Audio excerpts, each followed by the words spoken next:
Шлагерот на годинешното домашно футсал надпреварување беше финалето од Купот Црна река Кавадарци се Универзитет Тетово, одиграно во спортската сала во Основното училиште Никола Карев.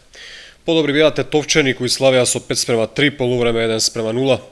Победничкиот пехар за освојувачот на Купот го додели новиот пратеник во собранието на Република Македонија Иван Иванов.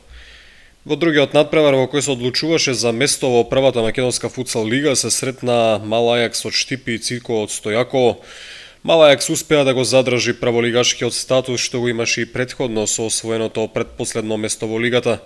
Цико кој се надпреваруваше со Кочани во втората лига остана со куси ракави. До година повторно ќе биде дел од истата лига, иако имаше одлична сезона, заврши како втор, но во последниот и најважен сезонски надпревар не успеа да му се спротистави на штипскиот праволигаш.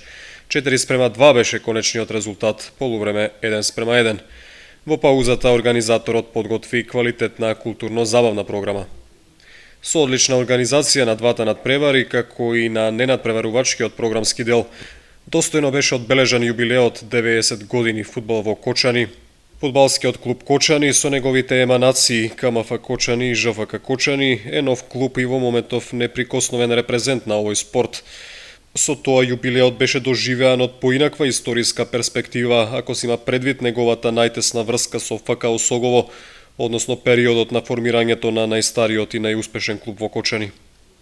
На стадионот Никола Мантов пак викендов се одржа завршницата и во детската регионална фудбалска лига, со што беше спуштена завесата на сезоната 2013-2014.